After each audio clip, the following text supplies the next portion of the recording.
Did they keep you up last night? Yeah, airplanes, thunder and lightning, and a wet bed kept me up all night. I did not sleep at all last night.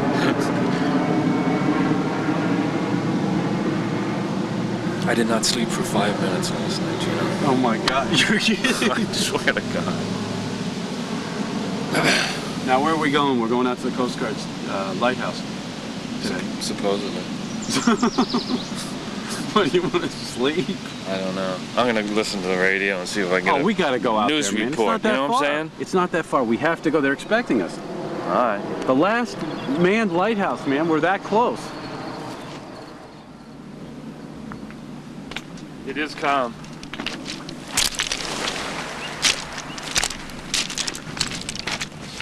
We got to get a shot of that. Look at that Coast Guard station with the fog. Oh, it's beautiful.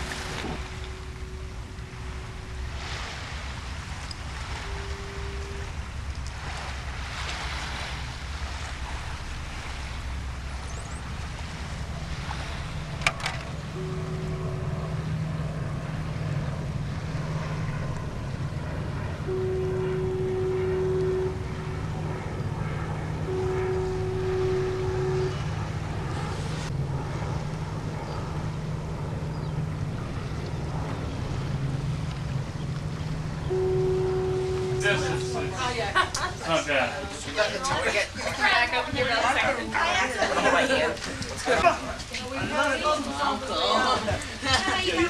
This is a special island with the lighthouse on it, you know, and it's just got such a draw for people to actually see it from town. And the kids, it's interesting, some of those kids that might have been tough in the boathouse, they were scared up there. Wow. They were, you know, it's, I don't know if it was the height, the ladders, just all of a sudden the reality hits them that I'm doing it.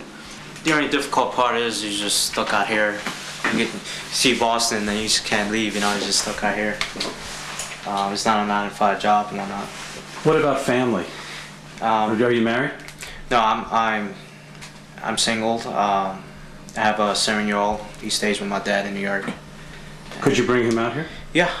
During the summer, with the barge being there, it's safer. We'll be able to bring families and friends and whatnot over. But a family man could bring his wife here. I mean, it seems like a big enough house to, or no? I gotta get permission for a couple days here and there. Oh, they just don't let you live out here with your We can't live out here with our families. Interesting. Do you get stir crazy sometimes? I mean, 2 weeks on, 1 week off. Well, right at the last day there, I mean, yeah, you do. You get a little anxious, I should say, to get out of here. You know, it's just like, oh, I've seen enough of this island. You know. But so you were saying that there are 2 people here all the time?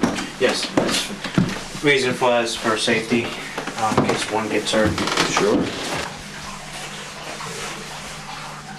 And that's all rainwater. Yep. I mean, it's enough for 2, but once you start adding like 4 people staying over, 5 people staying over, I mean, it gets used pretty fast. This is the rock of the island. No wonder why this thing's not going anywhere. Now, what are some of the storms like out here? Sheesh. Well, normally if we do get a big predicted storm coming down here, we'll close everything out and we evacuate the island. We don't ride the storm basically. Last year, right before I came here, they had a storm. Right at the center of the island was basically divided. You had the water going through, and after the storm left, I mean, it was just all covered in rocks and whatnot. Yeah. But the house still stood. Yeah, the house still stood. I mean, it took a beating, but it still stood. Yeah, we got the direct TV, satellite television. Oh, well, that's cool. We got the commercial package, not the residential, so we get just a little bit of channels. Well, he's a Coast Guard mascot. He has his own medical records. Oh, really? Yeah. Well, it's got to be okay. I mean, you know, just to have people come out sometimes, right? Does it get pretty boring? No, I mean, it's just during the summer, it's open to the public, Fridays, Saturdays, and Sundays. And combination of the Auxiliary and National Park Service, they work together and give tours. Your husband does this too? Yes. Yeah. His name is James Thompson, and we were married out here in 1994. And that's so we spend 4 to 5 weeks a year out here, staying in the keeper's house. We like the winter months when it's quiet, and we come out for the day to do tours like today. That's my boat that's tied up at the pier. Boy, the weather does blow out here, doesn't it? It's always windy. What is that big windmill over there? Okay, that's a grant that the town of Hull wrote, and that now powers the streetlights for the town of Hull.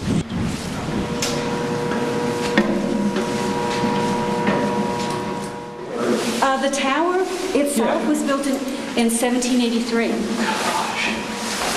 Because the first one, built in 1716, was blown up by the British in 1776 when they went out of Dodge. They blew it up because they said, if we can't have the tower, we're not going to let the revolutionists have it.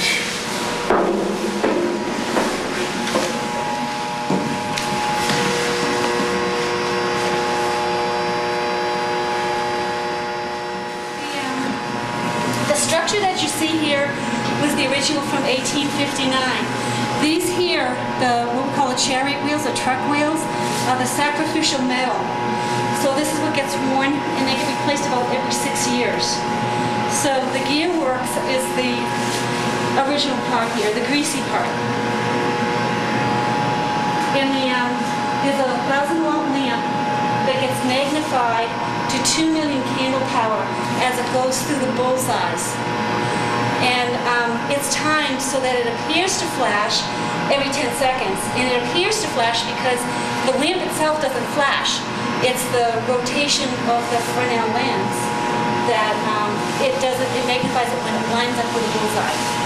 So the chipped glass we check it at the end of each tour season, and just to see the wear and tear. We had over 3,000 people come to the top of the tower last year. So my husband and I check every single of the 336 prisms inside and out. We've got a measurement, we've got a baseline, and we do it in October after the tour season is closed down, and we remeasure every chip and every nick and every scratch.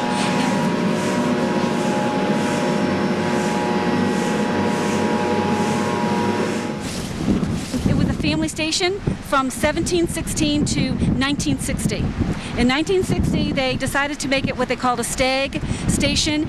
They were taking all the families off of all the lighthouses across the nation.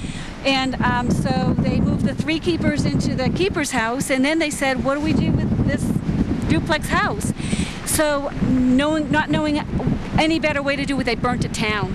And so the government doesn't like to waste anything. In the cellar is 4,000 gallons of fuel for the generator and for the heating of the keeper's house now. We have Great Brewster Island that's over here. There's the 4 Brewsters. There's Little, Great, Middle, and Outer, all named after Elder Brewster from Plymouth. And so at low tide, there's a connection between Little Brewster Island and Great Brewster Island that you can walk across. And so when the island had a family community at the turn of the in the 1900s, the families over there, the children used to walk over there and play, and vice versa.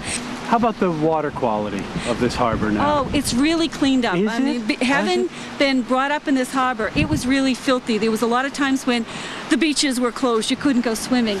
Now it's really clear, and they're still working on it, and it seems like every year we come out here, it's a little bit cleaner. And I've been out here since 1994, and the big difference is